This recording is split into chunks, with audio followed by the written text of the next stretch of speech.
Good morning. आवाज आ रही है बेटा सबके पास?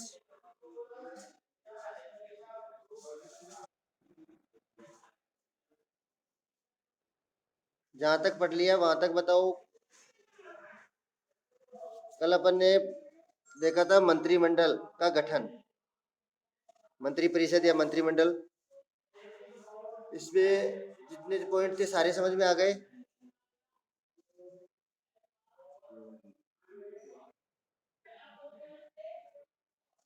ओके। एक मंत्री का कार्यकाल कितना होता है? कौन बताएगा? एक मंत्री का कार्यकाल कितना होता है? और मैं कहूँ 3 वर्ष में अगर लोकसभा भंग हो गई तब? 3 वर्ष में यदि लोकसभा, हाँ तो आप इसमें 5 वर्ष, अधिकतम 5 वर्ष, और जब तक लोकसभा चलती है, लोकसभा के भंग होने तक, यानी 5 वर्ष तो मैक्सिमम टाइम होता है। 5 वर्ष से पहले भी इसमें क्या किया जा सकता है उसको, लोकसभा को भंग करेंगे तो ऑटोमेटिक क्या होगा, मंत्रिमंडल भी बर्खास्त हो जाता है उसमें। तो अधिकतम कितना हो सकता है? 5 वर्ष। और कोई ऐसा पॉइंट? मंत्रियों की श्रेणी आ गई थी समझ में? कैबिनेट मंत्री क्या होते हैं, राज्य मंत्री क्या होते हैं, और उप मंत्री क्या होते हैं? ओके, अब देखो मंत्रियों की, जो मंत्रिमंडल होता है उस मंत्रिमंडल के पास क्या पावर्स होती है, क्या शक्तियां होती है, तो उसकी पावर्स, शक्तियों के बारे में देखते हैं। और ये जो दिया हुआ है संविधान के आर्टिकल 74 यानी 74 में कहा गया है कि मंत्री परिषद जो है वो किसके लिए बनाई गई है? राष्ट्रपति के कार्यों या राष्ट्रपति की सहायता के लिए, उसको कार्यों को संपादित करने के लिए, उसको परामर्श देने के लिए एक मंत्री परिषद का गठन किया गया है। तो मंत्री परिषद राष्ट्रपति को उसके कार्यों के संपादन में सहायता और परामर्श देने का कार्य करती है। लेकिन वास्तविक रूप से अगर अपन कहें कि वास्तविक रूप से राष्ट्रपति की समस्त शक्तियों का प्रयोग कौन करता है? मंत्री परिषद के द्वारा ही किया जाता है। किंतु ये शब्दाव परंपरागत शब्दावली है, परंपरागत जो रिटर्न में अपने को लिखी हुई संविधान के अनुसार मिली हुई है। लेकिन जहां तक व्यवहार का मतलब होता है, जो प्रयोग करने की बात करते हैं कि मंत्रिमंडल किन शक्तियों का प्रयोग करता है, तो मंत्रिमंडल भारतीय शासन व्यवस्था की सर्वोच्च इकाई मानी जाती है। भारतीय शासन व्यवस्था की सर्वोच्च इकाई मंत्रिमंडल को कहा जाता है, क्योंकि सारे अधिकारी जितने होते हैं, चाहे वो राज्य स्तर के हो चाहे केंद्रीय स्तर के हो, सारे किसके अधीन होते हैं? इसी मंत्रिमंडल के अधीन होते हैं। जैसे अपन बात कर रहे थे कि शिक्षा के अंतर्गत, तो शिक्षा में विश्वविद्यालय शिक्षा, उसके बाद में अपन बात करें माध्यमिक, उच्च माध्यमिक, प्राथमिक, उच्च प्राथमिक, सारे जो शासन होते हैं और उसमें काम करने वाले जो व्यक्ति होते हैं वो किसके अधीन कार्य करते हैं? एक शिक्षा मंत्री के अधीन कार्य करते हैं। चाहे राज्य का शिक्षा मंत्री हो या राज्यों में प्रशासनिक व्यवस्था या प्रशासनिक दृष्टि से जो अधिकारी है वो सारे किसके अधीन होंगे? इसी के अधीन होते हैं, मंत्रिमंडल, शिक्षा मंत्री के अधीन। इसलिए मंत्रिमंडल जो है वो भारतीय शासन की व्यवस्था की सर्वोच्च इकाई भी कही जाती है, और उसके द्वारा समस्त शासन व्यवस्था का संचालन भी किया जाता है। वास्तव में राष्ट्रपति की सभी शक्तियों का प्रयोग या उपयोग मंत्रिमंडल द्वारा ही किया जाता है, इसीलिए इसे भारतीय शासन व्यवस्था का हृदय भी कहा जाता है। अब कई बार आपसे सवाल पूछ लिया जाता है कि मंत्री परिषद को भारतीय शासन व्यवस्था का हृदय क्यों कहा जाता है, तो भारतीय जो शासन व्यवस्था है उसका हृदय मंत्री परिषद को क्यों कहते हैं? तो इसका जवाब अपने को यही देना है कि वास्तविक दृष्टि से अगर देखा जाए तो वास्तविक रूप में राष्ट्रपति की जितनी शक्तियां होती है उन समस्त शक्तियों का प्रयोग मंत्रिमंडल द्वारा ही किया जाता है। और मंत्रिमंडल क्या है? सर्वोच्च इकाई होती है प्रशासनिक व्यवस्था की, संपूर्ण प्रशासन को नियंत्रित करती है, इसलिए इसको भारतीय शासन व्यवस्था का हृदय कहा जाए। अब ये चाहे राज्य स्तर पर पूछे या केंद्रीय स्तर पर, दोनों जगह सेम ही होती है। लेकिन राज्य स्तर पर क्या होता है? अब जब अपन बात कर रहे हैं केंद्रीय स्तर की, केंद्रीय मंत्रिमंडल की, ये तो संपूर्ण देश पर अधिकार करता है, लेकिन राज्य वाला अगर बात करते हैं तो राज्य का अधिकार केवल क्षेत्र उसके राज्य के अंतर्गत ही होता है, वो राज्य के बाहर की सीमाओं में उसका अधिकार क्षेत्र समाप्त हो जाता है। इनका काम क्या होता है? राष्ट्रीय नीतियां निर्धारित करना, यानी कानून निर्माण करना। अब कानून निर्माण करने की तो एक लंबी चौड़ी प्रोसेस होती है, लेकिन कानून बनाने की जो शुरुआत होती है वो शुरुआत कहाँ से होती है? यही मंत्रिमंडल से होती है। ये क्या करते हैं? राष्ट्रीय नीतियां निर्धारित करते हैं, फिर उन नीतियों को कहाँ भेजते हैं? कोई कानून का प्रारूप तैयार किया, उस प्रारूप को भेजेंगे संसद के पास, संसद के दोनों सदनों में वो पारित होगा, और पारित होने के बाद में फिर से राष्ट्रपति के पास जाएगा, और राष्ट्रपति क्या करता है? उसको वापस कहाँ भेज देता है?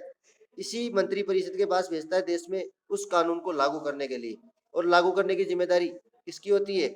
इसी मंत्रिमंडल की। तो प्रारंभ भी यहीं से होता है और लास्ट एंड भी यहीं पे होता है। तो राष्ट्रीय नीति निर्धारित करना ये मुख्य कार्य होता है मंत्रिमंडल का। मंत्रिमंडल का सबसे अधिक महत्वपूर्ण कार्य राष्ट्रीय नीति निर्धारित करना। मंत्रिमंडल ये निश्चित करता है कि आंतरिक क्षेत्र में प्रशासन के विभिन्न विभागों द्वारा वैदेशिक क्षेत्र में दूसरे देशों के साथ संबंध के विषय में किस प्रकार की नीति अपनाई जाएगी, ये भी निर्धारण उसके द्वारा ही किया जाता है। इसको ध्यान से समझना एक बार कि मंत्रिमंडल का सबसे अधिक महत्वपूर्ण कार्य क्या होता है, राष्ट्रीय नीति निर्धारित करना, देश के लिए कानून निर्माण की प्रक्रिया को अपनाना। फिर आता है मंत्रिमंडल ये निश्चित करता है कि आंतरिक क्षेत्र में, आंतरिक का मतलब देश के आंतरिक भागों में प्रशासन के विभिन्न विभागों द्वारा, अलग अलग जो विभाग होते हैं उनके द्वारा, या पर बात करें अपन वैदेशिक क्षेत्र में दूसरे देशों के साथ हमारे जो संबंध, उस संबंध में या उससे संबंधित विषय किस प्रकार की नीति अपनाई जाएगी, यानी किस प्रकार के संबंध अपने को पड़ोसी देश के साथ रखने, इन सभी व्यवस्थाओं की जो एक तरह से व्यवस्थित क्रम जो श्रृंखला अपनाते हैं वो मंत्रिमंडल वाले ही अपनाते हैं कि किस प्रकार से अपने को दूसरे देश के साथ अपने संबंध रखने, पाकिस्तान के साथ कैसे संबंध रखने, चीन के साथ कैसे रखने, अफगानिस्तान के साथ कैसे रखने, तो पड़ोसी देशों के साथ किस प्रकार की नीति अपनाई जाए, ये अन्य राष्ट्रों के साथ हमारी जो व्यापारिक नीतियां होती है वो किस प्रकार की होनी चाहिए, ये सारे निर्धारण कौन करता है, मंत्रिपरिषद करती है। नेक्स्ट है कानून निर्माण पर नियंत्रण। जब कानून बनता है तो उसके ऊपर नियंत्रण भी इसके द्वारा ही किया जाता है। जैसे अपन बात करें कि संसदात्मक व्यवस्था होने के कारण मंत्रिमंडल का कार्य क्षेत्र क्या होता है, नीति निर्धारण तक ही सीमित नहीं है, वरन उसके द्वारा कानून निर्माण के कार्य का भी नेतृत्व किया जाता है कि कानून निर्माण का कार्य जो हो रहा है संसद में, देखो अपन या उस जगह पर भी इसको क्या होता है, हर सवाल का जवाब देना होता है, पूरी चीज का ध्यान रखना होता है कि इसमें कोई परिवर्तन तो नहीं किया गया, तो इसकी देखरेख में ही वो कानून बनता है। तो कानून निर्माण के कार्य का नेतृत्व भी मंत्री द्वारा ही किया जाता है। एक मंत्री इसलिए बोल रहे हैं कि मंत्रिमंडल का ही हिस्सा है वो भी। मंत्रिमंडल जो होता है उसी के द्वारा कानून निर्माण और उसकी निगरानी रखना, ये सारे कार्य इसके द्वारा किए जाते हैं। द्वारा नीति निर्धारित कर दिए जाने के बाद उसके द्वारा ही विधि निर्माण का कार्यक्रम निश्चित किया जाता है। विधि निर्माण का किस प्रकार से अपने को देश में इसको लागू करना है, यदि कोई कानून बना दिया उस कानून को व्यवहारिक रूप से देश में कैसे लागू किया जाएगा, ये इसका कार्यक्रम भी इसके द्वारा ही निर्धारित किया जाता है। और मंत्रिमंडल के सदस्य ही महत्वपूर्ण विधेयक सदन में प्रस्तावित करते। ये जो मंत्रिमंडल के सदस्य होंगे ये क्या करेंगे, विधेयक कानून के लिए जो प्रारूप तैयार करके सदन में प्रस्तुत करने का काम भी इनके द्वारा ही किया जाता है। ये नहीं संसद वाले अपन बात करें जैसे लोकसभा सदस्य, राज्यसभा सदस्य, वो कानून निर्माण की प्रक्रिया को अपना नहीं सकते डायरेक्टली, बिना इनके प्रस्ताव के वो कानून निर्माण की प्रक्रिया वहीं पे कोई भी संसद का सदस्य खड़ा हुआ कि साहब इस पे कानून बनाओ, इस पे वोटिंग करवाओ, वो नहीं होता है, बल्कि यहाँ से शुरुआत होती है, फिर ये इसकी निगरानी में सारा कार्य होता है, किसकी, मंत्रिमंडल की निगरानी में। अब मंत्रिमंडल की निगरानी में केवल एक मंत्री की निगरानी में बोल सकते हैं अपन, क्योंकि जिस क्षेत्र का जिस विषय का कानून होगा वो उसी विषय के मंत्री के नियंत्रण में होगा। राष्ट्रीय कार्यपालिका पर सर्वोच्च नियंत्रण, अपनी जो कार्यपालिका है उस पर सर्वोच्च, राष्ट्रीय कार्यपालिका पर सर्वोच्च नियंत्रण किसका होता है, तो सैद्धांतिक दृष्टि से संघ सरकार की समस्त कार्यपालिका शक्ति किसके हाथों में होती है, राष्ट्रपति के हाथों में। लेकिन राष्ट्रपति की सभी शक्तियों का प्रयोग कौन कर रहा है, मंत्रिमंडल। लेकिन व्यवहार में इस प्रकार की समस्त कार्यपालिका शक्ति का प्रयोग मंत्रिमंडल के द्वारा ही किया जाता है। मंत्रिमंडल में अलग अलग विभाग होते हैं और अलग अलग विभागों के अलग अलग अध्यक्ष होते हैं, विभिन्न विभागों के अध्यक्ष होते हैं। वे अपने विभागों का क्या करते हैं, संचालन, यानी उसको संचालित करने का काम करते हैं, उनको नियंत्रण बनाए रखने का काम करते हैं और उनके कार्यों की देखभाल भी करते हैं कि किस प्रकार उनका जो प्रशासन है वो कार्य कर रहा है, तो प्रशासनिक नियंत्रण भी इनके हाथ में होता है। ये अभी अपन बात करें कि एक शिक्षा मंत्री होता है, तो शिक्षा से संबंधित कोई कानून बनाया, अब उस कानून को देश में लागू करना है तो उसको लागू किस प्रकार किया जाए, तो इसकी व्यवस्था भी यही करता है। फिर उसको जब लागू करते हैं तो प्रशासन से उसकी जानकारी लेता है कि कहाँ तक ये प्रशासनिक स्तर में कहाँ तक ये लागू हुआ और कहाँ तक अधिकारियों ने इसको पहुंचाया है, तो वो सारी चीजों की जानकारी इसके द्वारा ली जाती है, तो उसके कार्यों की देखभाल करने की जिम्मेदारी भी उसी की होती है। नेक्स्ट है वित्तीय कार्य। वित्त का अर्थ होता है धन, धन से संबंधित, बजट से संबंधित कार्य। देश की आर्थिक नीति निर्धारित करने का उत्तरदायित्व भी मंत्रिपरिषद का होता है। आर्थिक नीति, कौन से क्षेत्र में हमें ज्यादा डेवलपमेंट की आवश्यकता है, किस क्षेत्र में ज्यादा बजट देना चाहिए, तो इससे संबंधित जो निर्णय लिए जाते हैं वो भी इसके द्वारा ही लिए जाते हैं। इस हेतु उनके द्वारा प्रत्येक वर्ष संसद के सम्मुख देश के संभावित आय व्यय का, आय का मतलब देश में इनकम कितनी हुई और कितना अपने आर्थिक दृष्टि से खर्च कर दिया या देश के विकास में खर्च कर दिया, तो उसके आय व्यय का ब्यौरा, जिसको अपन बजट बोलते हैं, बजट प्रस्तुत इनके द्वारा ही किया जाता है। और ये वित्त मंत्री करता है बजट प्रस्तुत करने का कार्य। और बजट प्रस्तुत कहाँ करता है? संसद सदन के अंदर। बजट मंत्रिमंडल द्वारा ही निर्धारित नीति के आधार पर ही कौन तैयार करता है? वित्त मंत्री तैयार करता है, और वही उसे लोकसभा में प्रस्तुत भी करता है। अतः अन्य समस्त धन विधेयकों को भी मंत्रिमंडल ही लोकसभा में प्रस्तुत करता है। जितने भी धन से संबंधित विधेयक होंगे, कानून होंगे, वो सारे कानून क्या होंगे? मंत्रिमंडल के द्वारा ही संसद या लोकसभा में प्रस्तुत किए जाएंगे। तो ये वित्तीय कार्य भी इनका महत्वपूर्ण कार्य होता है। ये कार्य और शक्तियां एक ही चीज होती है। जो ये काम करते हैं वही इनकी पावर्स है। जो अपने पास जो शक्ति होगी उसी के अनुरूप तो अपन कार्य करेंगे। तो वैदेशिक संबंधों का संचालन, विदेशों के साथ जो संबंध है उनका संचालन किस किस प्रकार किया जाए? तो भारत के वैदेशिक संबंधों का संचालन मंत्रिमंडल के द्वारा ही किया जाता है। इसके द्वारा युद्ध शांति संबंधी घोषणाएं। अब एक चीज आपको याद हो कि 44वें संविधान संशोधन में एक परिवर्तन किया गया था राष्ट्रपति की शक्तियों में। यदि राष्ट्रपति कोई भी अध्यादेश लागू करता है, कोई भी अचानक कानून लागू करता है, तो उसके लिए किसकी स्वीकृति आवश्यक थी? मंत्रिपरिषद की। मंत्रिपरिषद लिखित में अगर ऐसी कोई सूचना, ऐसी कोई स्वीकृति देते, तो उसके बाद में ही राष्ट्रपति क्या कर सकता है? ऐसा कोई कानून ला सकता है। तो इसके द्वारा युद्ध शांति संबंधी घोषणाएं की जाती है, और इस बात का निर्णय किया जाता है कि दूसरे देशों के साथ किस प्रकार के संबंध अपने को बनाए रखने हैं, अन्य देशों के साथ हमारे संबंध कैसे होंगे, ये निर्धारण भी मंत्रिपरिषद द्वारा ही किया जाता है। कुछ महत्वपूर्ण नियुक्तियों के भी इनको अधिकार होते हैं। नियुक्ति संबंधी यानी किसी व्यक्ति को किसी पद पर नियुक्त करने संबंधी अधिकार भी इनको होते हैं। अब एक चीज आप सीधे सीधे देख सकते हो कि राष्ट्रपति जिन जिन व्यक्तियों को नियुक्त करता है किसी भी पद पर, वो सारी नियुक्ति के अधिकार क्योंकि राष्ट्रपति की शक्तियों का प्रयोग कौन करता है? मंत्रिपरिषद। तो संविधान के द्वारा राष्ट्रपति को जिन पदाधिकारियों को नियुक्त करने की शक्ति प्रदान है, व्यवहार में इन पदाधिकारियों की नियुक्ति कौन करता है? मंत्रिमंडल करता है। तो आप राष्ट्रपति की जो शक्तियां है उससे इसको कंपैरिजन करोगे तो एक ही है दोनों की शक्तियां। तो राष्ट्रपति जिन जिन राष्ट्रपति के पास जितनी शक्तियां हैं उन सभी शक्तियों का प्रयोग मंत्रिपरिषद द्वारा ही किया जाता है। तो व्यवहार में इन पदाधिकारियों की नियुक्ति मंत्रिमंडल द्वारा ही की जाती है। भारत में कार्यपालिका की शक्तियों को नियंत्रित करने का कार्य कौन करता है? विपक्ष के द्वारा किया जाता है। लेकिन विपक्ष सत्ता पक्ष को नियंत्रित करने, शासन व्यवस्था को संविधान के अनुसार संचालित करने के लिए निम्नलिखित साधनों द्वारा सरकार को प्रभावित एवं नियंत्रित करता है। कैसे? विपक्ष क्या करता है? विपक्ष उनके द्वारा जो कार्य किए जाते हैं उन कार्यों की आलोचना करता है, उसकी जांच करता है, और उन चीजों की अगर उनको लगता है कि तो ये क्या करता है? विपक्ष जो होता है, विपक्ष का कार्य ये होता है कि इनके द्वारा सत्ता पक्ष जो है उसके द्वारा अच्छे कार्य किए जाए, अच्छे कानून बनाए जाए। अगर उनको लगता है कि अच्छे नहीं है तो वो उसका विरोध भी करते हैं। तो ये इसके माध्यम से ही क्या करता है? जो विपक्ष होता है वो कार्यपालिका को नियंत्रित करने का कार्य भी करता है। तो ये तो अपने 6 पॉइंट हो गए मंत्रिमंडल की शक्तियों से संबंधित। नेक्स्ट अपना आता है न्यायपालिका। इसमें बेटा किसी को कोई डाउट रह गया हो तो? यस बेटा।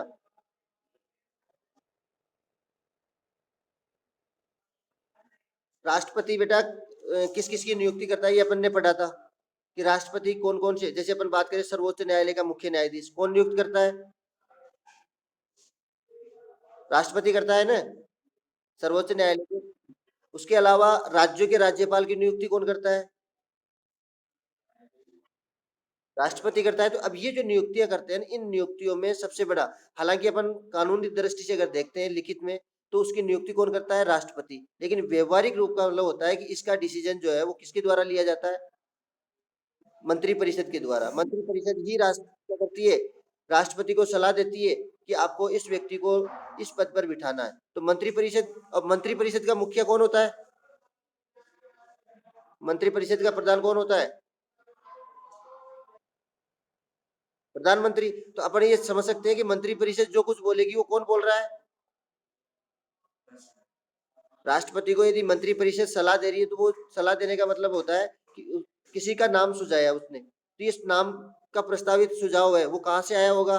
कि मंत्रिपरिषद किसके नियंत्रण में काम करती है? भाई मंत्रिपरिषद का मुखिया कौन होता है? प्रधानमंत्री। तो प्रधानमंत्री का ही राष्ट्र, अपन ये भी कह सकते हैं कि राष्ट्रपति की समस्त शक्तियों का प्रयोग, लेकिन अपन उसके लिए अपन बोल नहीं सकते ये, क्योंकि अपने पास उस चीज का रिटर्न में लिखित में नहीं है कि सब राष्ट्रपति की शक्तियों का प्रयोग वास्तविक रूप से कौन करता है, व्यवहारिक रूप से कौन करता है? मंत्रिपरिषद। और मंत्रिपरिषद के ऊपर किसका नियंत्रण है? प्रधानमंत्री का। तो ये सारे कार्य किसके अधिकार क्षेत्र में आ गए? प्रधानमंत्री के। चाहे नियुक्ति से संबंधित बात हो, राष्ट्रपति की कोई भी शक्ति हो, तो सारी शक्तियों का प्रयोग वास्तविक रूप से मंत्री परिषद करता है, और मंत्री परिषद पर किसका नियंत्रण होता है? प्रधानमंत्री का। तो अपन ये समझ सकते हैं कि उसका जो डिसीजन है, कोई भी फैसला है, वो कौन किसके द्वारा लिया जा रहा है। तो प्रधानमंत्री की अवहेलना तो मंत्री परिषद भी नहीं कर सकती, क्योंकि संपूर्ण जो मंत्री परिषद है उसका मुखिया या प्रधान होता है वो। इसलिए अपन सीधे सीधे अपन बात करें कि राष्ट्रपति की समस्त शक्तियों का प्रयोग किसके द्वारा किया जाता है? प्रधानमंत्री के द्वारा। तो प्रधानमंत्री समस्त शक्तियों का प्रयोग करता है। नियुक्तियों का संबंधित अधिकार उसको भी प्राप्त है।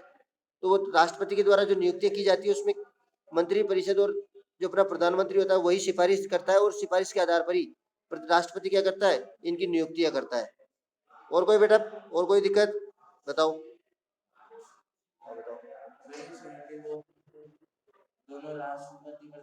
वैदेशिक यानी अपने पड़ोसी जो देश है या अन्य देशों के साथ हमारे जो संबंध, व्यापार संबंध चलते हैं ना, आदान प्रदान होता है, आयात निर्यात करते हैं अपन, अन्य देशों के साथ हमारे संबंध कैसे होंगे, इसका डिसीजन मंत्री परिषद या राष्ट्रपति तो लेता है। हमने राष्ट्रपति पढ़ा था, तब देखा था कि विदेशों के साथ जो भी संधि होगी, जो भी समझौता होगा, उसके ऊपर साइन किसके होंगे? राष्ट्रपति के। तो राष्ट्रपति जो भी साइन करता है वो किसके कहने पर करता है? यहाँ पर मंत्री परिषद, और मंत्री परिषद किसके कहने पर चलती है? प्रधानमंत्री के कहने पर। तो इस विदेशों के साथ हमें, इस देश के साथ हमारा व्यापारिक संबंध कैसा होगा, इस देश के ऊपर से माल जो आता है उस माल के ऊपर कितना टैक्स लगाना, ये सारी चीजें निर्धारित इनके द्वारा ही की जाती है।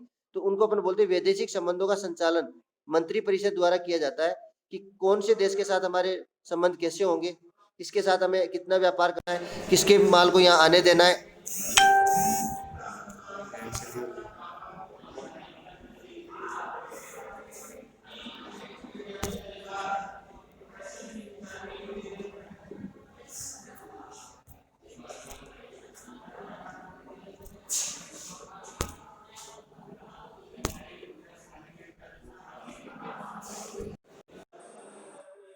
आवाज सुनाई दे रही है बेटा? आवाज आ रही है अभी?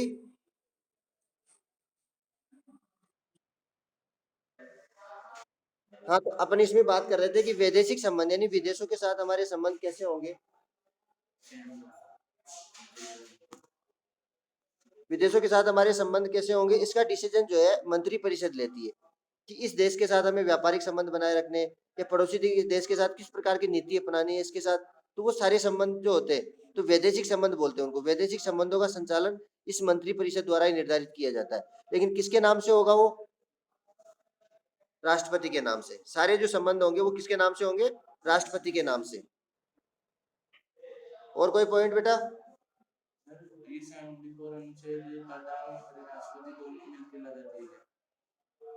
इस अनुच्छेद का मतलब, ये अपने जो लिखा होता है बेटा आर्टिकल इसमें, तो ये आर्टिकल का मतलब हमारे संविधान की जो अनुच्छेद है उसमें जो 74 नंबर का जो लाइन है, ये 74 नंबर का जो अनुच्छेद है, जो पॉइंट है, उस पॉइंट में ये व्यवस्था दी गई है कि मंत्री परिषद से संबंधित जितनी भी समस्त डिटेल होगी वो 74वें संविधान संशोधन या 74वें अनुच्छेद के अंतर्गत देखी जाएगी। इसमें दे रखा है ना संविधान के अनुच्छेद 74 में, तो 74 में ये लिखा हुआ है कि मंत्रिमंडल जो होता है उसके पास कौन सी पावर्स होगी, कौन सी शक्तियां होगी, तो ये सारी चीजें इसमें लिखी हुई मिलेगी। एक मिनट बेटा, मेरा भी बता भी डिस्कनेक्ट, इसको वैसे कर दो जाए।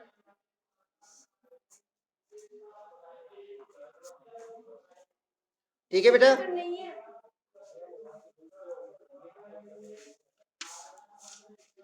आगे चले या न्यायपालिका को कल पढ़े? न्यायपालिका को आज पढ़े कल पढ़े?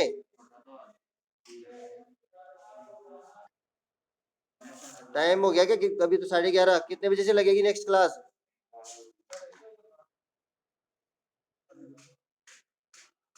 हाँ, तो इसको कल पढ़ के आना बेटा, ना न्यायपालिका को।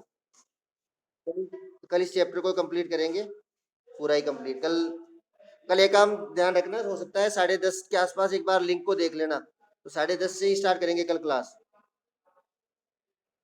10:30 से 11:30 एक घंटे की रखेंगे क्लास। यस बेटा, क्या बोल रहे हो बेटा? एकल संसदीय नहीं होता, एकल सदन होता है वो। जैसे संसद जो है उसमें अपने 2 सदन होते हैं। हाँ, एकल सद कहाँ लिखा हुआ है? आप बोल ही गलत रहे हो बेटा, सही देख के बोल, सही देख के बोल, पूरी लाइन बोल एक बार।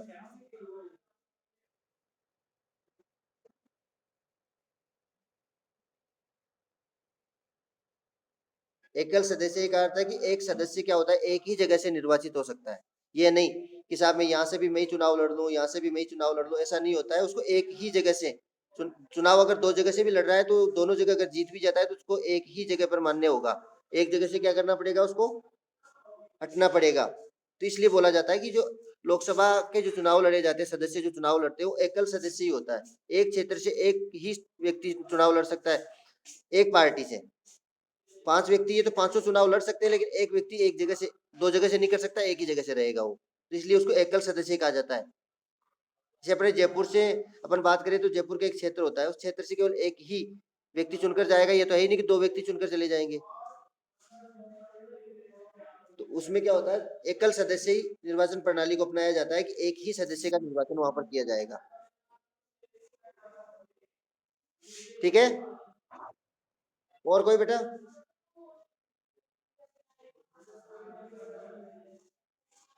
कल पढ़ के आना है इसको, ठीक है। ओके।